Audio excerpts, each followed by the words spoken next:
Vivim hiperconnectades. Ens arriben notícies cada segon. Tuits, TikToks, vídeos, titulars. Però estem realment informats? T'has preguntat qui controla el que veus? I, sobretot, com t'afecta? Aquesta investigació naix davant d'un context alarmant: l'increment dels discursos d'odi, la vulneració dels drets humans i la facilitat amb què es difon la informació falsa a través d'internet.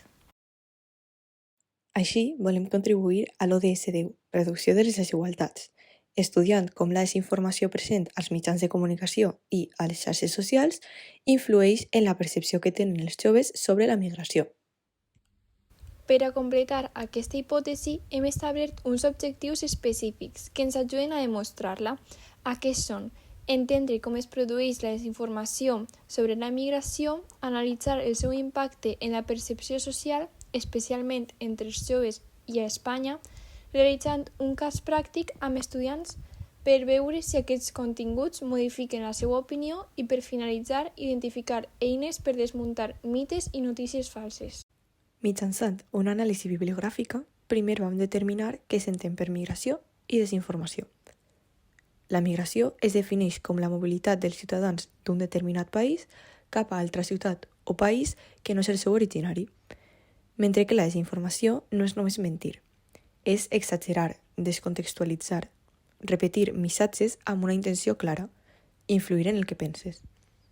En el cas de la migració, aquesta desinformació transforma realitats complexes en idees simples fàcilment viralitzables, fet que acaba per deshumanitzar els migrants que passen a ser una mena d'amenaça fantasma.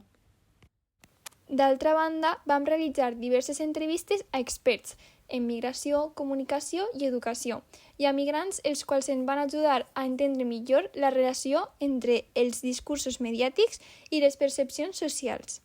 A més, es van analitzar diverses produccions mediàtiques per identificar si la manera d'informar era respectuosa, veraç i contextualitzada, o si contenia elements sensacionalistes o estereotips. Aquesta anàlisi ens ha ajudat a veure amb més claretat com es transmet la informació als mitjans i com pot contribuir a crear una visió esbiaixada sobre les persones migrants. Però volíem anar més enllà.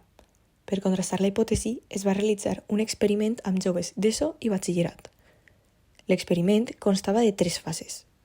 En la primera, vam enquestar l'alumnat per detectar la seva percepció inicial envers les persones migrants. En la segona, es van enviar continguts reals, però amb missatges negatius o manipulats sobre migracions. Per últim, en la tercera fase, els tornàrem a enquestar per comprovar si havien canviat les seves opinions amb informació manipulada. La nostra investigació confirma que la desinformació pot tindre un efecte directe i significatiu en la percepció dels joves sobre la migració.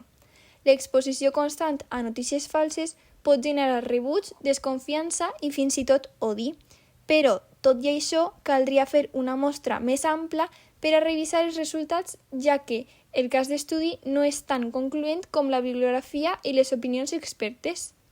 Com a conclusió, hem demostrat que és fonamental fomentar el pensament crític, l'educació mediàtica i la verificació de fonts, especialment entre els joves, per combatre els efectes destructius de la desinformació. Darrere de cada dada manipulada hi ha vides humanes afectades. La migració és una realitat complexa i mereix ser tractada amb empatia, coneixement i veritat.